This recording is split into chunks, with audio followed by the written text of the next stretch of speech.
Assalamualaikum warahmatullahi wabarakatuh. Waalaikumsalam warahmatullahi wabarakatuh. Bagaimana kabarnya hari ini? Alhamdulillah sehat, baik. Ya, Ustazah, saya minta waktunya ingin sedikit melakukan wawancara terkait pengambilan keputusan di rumah kita di sekolah ini. Selama ini bagaimana ya Ustazah dalam Anda menyikapi modifikasi kasus-kasus yang merupakan dilema etika atau rujukan moral di sekolah ini?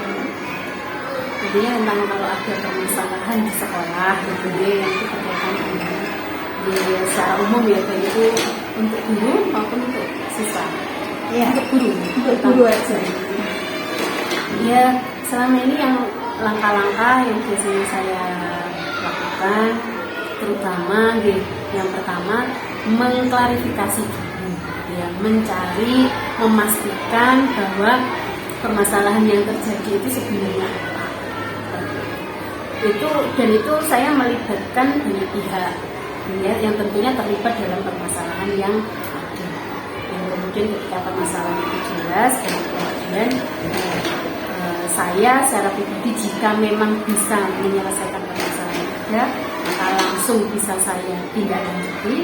Tetapi jika sekiranya itu berhubungan dengan banyak pihak yang terlibat, maka saya harus berdiskusi, istilahnya merapatkan dulu, mengkoordinasikan dulu dengan pihak-pihak. Selanjutnya, selama ini bagaimana panjenengan menjalankan pengambilan keputusan di sekolah panjenengan, terutama untuk kasus-kasus yang sudah panjenengan jelaskan tadi, untuk kepentingan yang sama-sama benar atau sama-sama mengandung nilai kebajikan?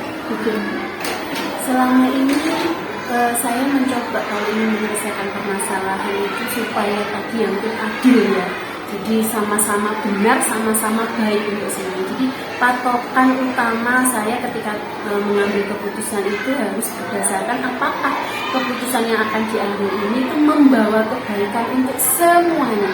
Jadi, terutama ketika misalnya itu berhubungan dengan murid, maka ya harus berpihak pada murid, itu yang patokan utama.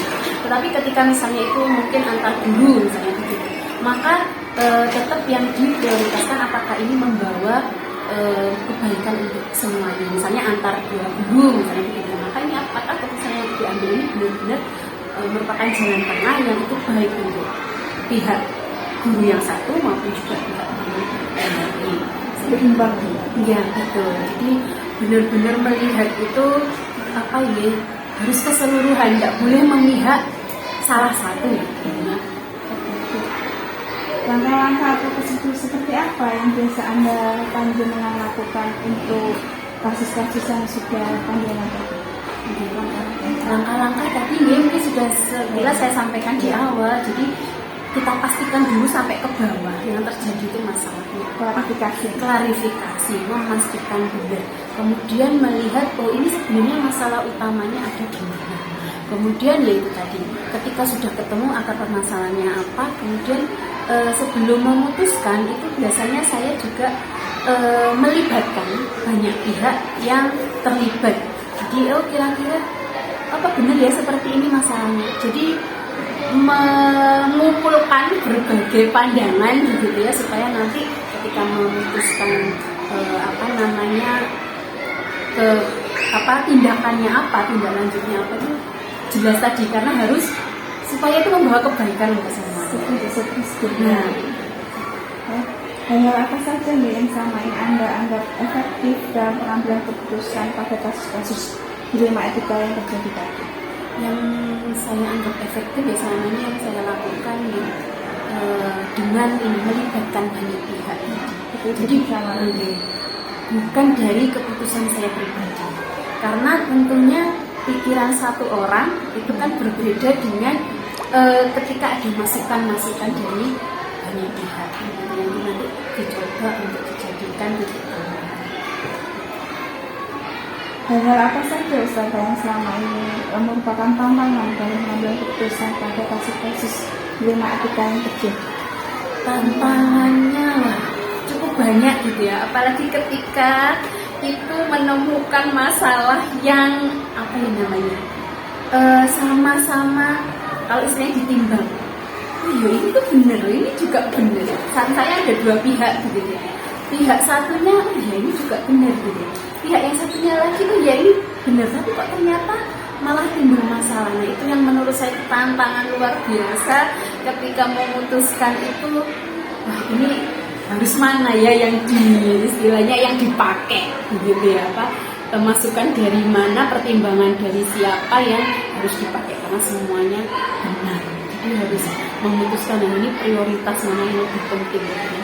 Itu tantangan luar biasanya. Iya, biasanya Apalagi sampai kemudian masalah yang muncul ini konfliknya cukup besar. Wah itu yang bagaimana menjaga perasaan semua orang kita. Apakah panjenengan memiliki sebuah tata cara atau jadwal tertentu dalam sebuah penyelesaian kasus dilema etika? Apakah Anda langsung menyelesaikan di tempat atau Anda memiliki sebuah jadwal untuk menyelesaikannya? Bentuk atau prosedurnya seperti apa yang akan Anda jalankan? Kalau selama ini ketika memang permasalahan itu bisa diselesaikan dengan jadwal yang ada, biasanya saya juga akan menjadwalkan untuk diri saya pribadi, saya harus menyelesaikan masalah ini di waktu ini, waktu tertentu ya. Artinya ketika itu sifatnya permasalahan itu tidak harus membutuhkan keputusan atau penyelesaian yang cepat, itu biasanya memang saya jadwalkan. Tetapi ketika itu memang permasalahannya yang mendesak dan harus diambil keputusan yang cepat, biasanya saya akan berusaha menyelesaikan dengan segera. Tapi tidak selalu harus di tempat begitu ya, tetapi ditimbang dulu ini seberapa urgent. Karena saya selalu berpikiran ketika memutuskan sesuatu itu dengan cepat, hanya reaktif saja, khawatirnya nanti malah tidak baik hasilnya. Jadi tetap selalu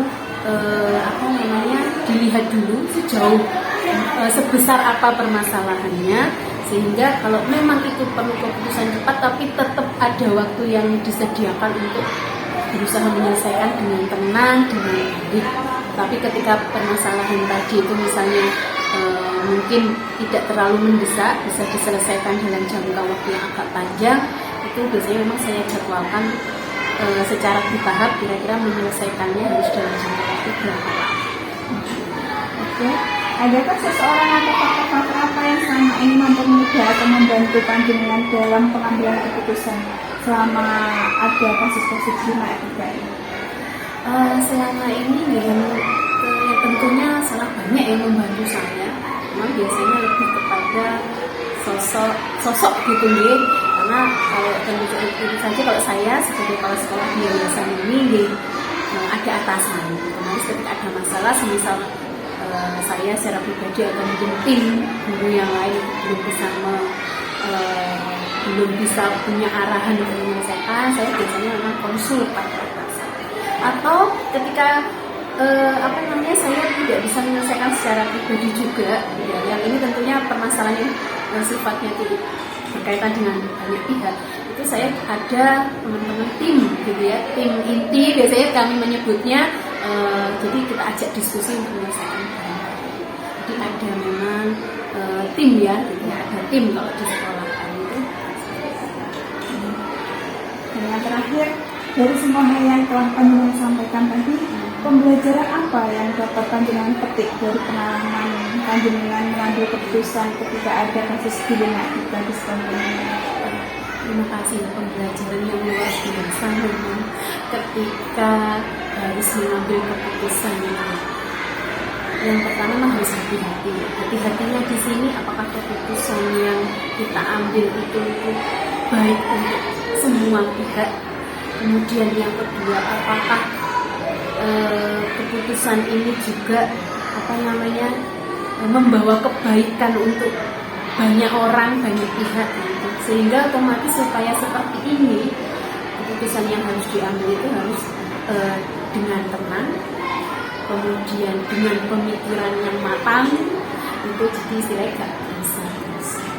Itu sih kalau yang selama ini dari pengalaman yang saya alami. Biar semuanya juga adil, maksudnya biar semuanya tertata gitu, bahwa keputusan yang diambil adalah keputusan yang terbaik.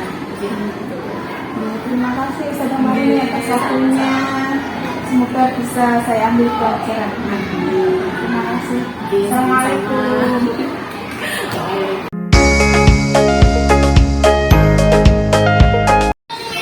Assalamualaikum warahmatullahi wabarakatuh. Waalaikumsalam.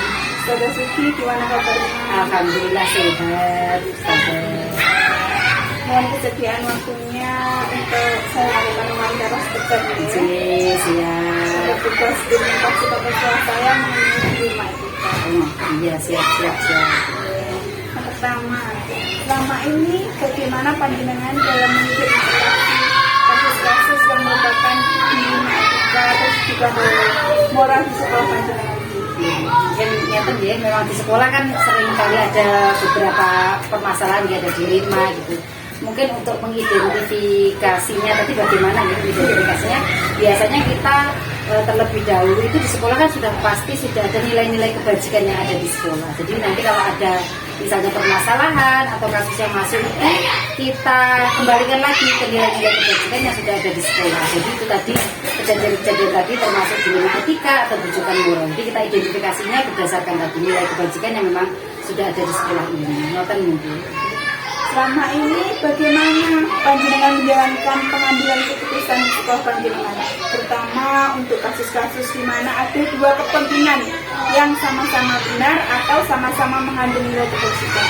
Jadi kalau pengambilan keputusan itu kan memang sesuatu yang berat ya, karena kalau kayak tadi ya, ada dua perbandingan yang sama-sama benar gitu. Jadi bagaimana pengambilan keputusan tadi itu bisa memuaskan semua pihak. Jadi biasanya kalau mengambil suatu keputusan, kalau ada kejadian atau dilema seperti itu biasanya tetap komunikasi yang paling utama, Bapak ini ya. Jadi kita mengkomunikasikan kepada pihak-pihak yang memang berkepentingan itu kita komunikasikan dengan baik. Jadi kita ambil musyawarah dulu karena memang dua-duanya hal yang baik ya. Jadi mana yang dampaknya mungkin lebih besar kepada kepentingan umum itu yang nanti kita ambil keputusan yang terbaik sehingga keputusannya mungkin bisa diterima oleh semua pihak. Yang ketiga, langkah-langkah atau prosedur seperti apa yang biasa panjenengan lakukan selama ini untuk kasus-kasus di atas itu? Kalau langkah-langkahnya mungkin seperti itu pertanyaan panjenengan. Yang pertama tentu saja kalau kita dapat suatu kasus atau suatu aduan misalnya gitu ya, itu yang pertama kita lakukan adalah mengidentifikasi. Jadi diidentifikasi lebih dahulu kasusnya seperti apa, kita bandingkan dengan nilai-nilai kebajikan yang ada di sekolah. Biasanya mungkin saya pribadi sebagai kepala sekolah tidak bisa langsung mengidentifikasi sendiri. Jadi mungkin saya perlu masukan juga dari beberapa teman atau dari rekan guru gitu. Biasanya rekan guru senior atau seperti apa tuh kita identifikasi terlebih dahulu masalahnya seperti apa. Kalau sudah diidentifikasi, kemudian kita panggil secara langsung pihak-pihak yang mungkin bertentangan tadi ya, untuk kita dengarkan versi mereka. Kadang kita kan hanya mendengar dari versi satu orang, tapi kita tidak mendengar dari versi yang lainnya. Jadi informasinya itu kita olah terlebih dahulu dari dua pihak. Setelah mendapatkan yang benar, mereka berdua juga kita dudukkan, kita komunikasikan. Jadi sebelum mengambil keputusan ini sebaiknya dimusyawarahkan terlebih dahulu. Jadi dua-duanya itu bisa paham, bisa mengerti duduk permasalahannya. Mungkin ternyata nggak ada permasalahan sebenarnya, mungkin kurang komunikasi saja. Kalaupun memang mungkin ada permasalahan, semoga dengan komunikasi, dengan musyawarah tadi bisa diambil keputusan yang mungkin yang terbaik ya. Dari mungkin ada beberapa keputusan bisa diambil yang terbaik. Mungkin prosedurnya seperti itu. Klarifikasi. Hal apa saja yang selama ini panjenengan anggap efektif dalam pengambilan keputusan untuk kasus-kasus dilema etika di sekolah panjenengan? Yang paling efektif tentu saja kalau tadi saya sampaikan mungkin komunikasi tadi. Jadi sebelum kita memutuskan sesuatu itu memang harus dikomunikasikan terlebih dahulu. Jadi kita itu nggak bisa ngejudge, jadi langsung memberikan kasusnya seperti ini langsung kita ambil keputusan sepihak, itu nggak bisa. Jadi biar efektif, jadi keputusan itu nggak hanya sekedar keputusan gitu.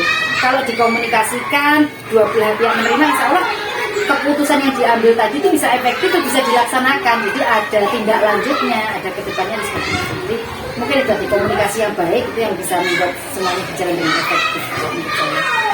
Terus apa saja ya yang merupakan tantangan panjenengan dalam pengambilan keputusan untuk kasus-kasus dilema etika di sekolah panjenengan? Kalau tantangannya tentu saja Karena kalau kasus seperti ini kan hubungannya sama orang gitu, sama manusia. Jadi mungkin tantangannya ya sama juga kayak ini, bagaimana kita bisa berkomunikasi dengan baik, bagaimana kita bisa meluaskan semua pihak terhadap keputusan yang kita ambil. Jadi komunikasinya pun kan di sekolah ini ada beragam usia, beragam latar belakang guru-guru, wali murid. Kalau permasalahan dengan wali murid, dengan guru-guru, tentu cara komunikasinya juga berbeda-beda. Jadi tantangannya mungkin kalau saya pribadi harus belajar bagaimana cara berkomunikasi dengan baik ke setiap orang yang berbeda, tadi berbeda latar belakangnya, berbeda pendidikannya, berbeda juga usianya. Mungkin tantangannya itu, karakternya juga beda-beda itu. Ya tantangannya tadi, jadi bagaimana kita bisa menaklukkan lah istilahnya ya, mengkomunikasikan biar bisa diterima lagi ke berbagai jenis karakter orang yang berbeda-beda. Yang keenam, apakah Anda memiliki sebuah tata cara atau jadwal tertentu dalam sebuah penyelesaian kasus dilema? Apakah nanti langsung panjenengan selesaikan di tempat atau memiliki sebuah jadwal untuk menyelesaikannya? Bentuk atau posisinya seperti apa yang ingin panjenengan jalankan? Oke, mungkin kalau itu tata kelola ya, atau waktu khusus itu mungkin sama tadi hubungan dengan pertanyaan pertama, jadi terkait dengan identifikasi juga. Jadi kalau kita sudah bisa mengidentifikasi dilema atau permasalahan seperti apa, baru kita bisa tentukan, oh ada suatu permasalahan yang memang harus segera diselesaikan. Jadi nggak bisa nunggu nanti 2 hari lagi, 3 hari lagi, itu nanti malah tambah memperbesar. Jadi ada beberapa kasus yang memang harus kita selesaikan, tetapi ada mungkin permasalahan-permasalahan yang sifatnya besar. Itu kalau di sekolah ini juga ada waktu khusus kita untuk berdiskusi dengan semua warga sekolah gitu, dari guru, tenaga pendidikan. Itu di hari Sabtu biasanya kita memang ada waktu khusus gitu ya. Jadi di hari Sabtu itu biasanya kita dengarkan masukan-masukan dari semua guru, semua pihak, untuk misalnya evaluasi tentang kejadian-kejadian apa yang di sekolah. Nah, mungkin tadi ada kejadian-kejadian yang sifatnya mungkin lebih besar, mungkin kita selesaikannya di hari Sabtu itu. Jadi saat semua orang berkumpul, kondisinya sudah sedang baik, nah itu bisa itu waktu yang khususnya gitu, di hari Sabtu itu dalam setiap minggu. Tapi sama tadi yang saya sampaikan, tapi ada situasi tertentu yang memang harus segera diputuskan. Ya, betul. Yang ketujuh, apakah seseorang atau faktor-faktor yang selama ini mempermudah atau membantu panjenengan dalam pengambilan keputusan untuk kasus-kasus dilema etika? Kalau manusianya ya, faktor-faktor kan banyak ya. Yang salah satunya faktor itu memang sumber dayanya ya. Jadi teman-teman rekan-rekan kita di sekolah ini itu yang sangat mendukung. Jadi mungkin lingkungan di sekolah ini juga sudah dibentuk bahwa kita kalau ada setiap permasalahan itu pasti kita diskusikan, pasti kita sampaikan. Terus kalau ada masalah sebaiknya memang nggak dipendam ya. Jadi hari Sabtu itu memang kita efektifkan untuk selain pengembangan semua pihak yang ada di sekolah, itu waktu kita untuk sharing mungkin, oh tadi refleksinya kemarin, seminggu kemarin seperti apa, itu untuk mengantisipasi tersebut. Jadi karena sudah masing-masing pihak itu sudah menyadari hal tersebut, itu memudahkan.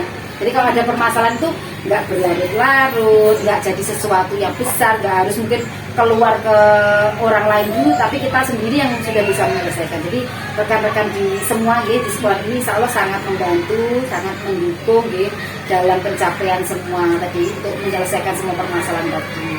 Itu mungkin. Yang terakhir, dari semua hal yang telah panjenengan sampaikan tadi, pembelajaran apa yang bisa panjenengan petik dari pengalaman panjenengan dalam mengambil keputusan terkait kasus dilema etika ini? Jadi kalau hal yang bisa dipetik ya dari semua yang proses yang pernah kita lakukan di kejadian-kejadian yang pernah kita alami di sekolah ini, menurut saya memang kita itu nggak bisa menghindar dari masalah itu pasti ada, karena mungkin Bapak ini misalnya sifatnya lebih keras, mungkin ada lagi mungkin satu guru yang sifatnya itu kalem, ternyata kalau dengar suara keras itu dia kaget ya, seperti itu kan kayak saya mungkin suaranya juga keras, ternyata ada beberapa guru yang lain juga, padahal saya nggak marah tapi pikirannya kadang marah. Jadi kita memang nggak bisa menghindari dalam suatu istilahnya lembaga itu kan ada beberapa pihak, itu pasti ada masalah.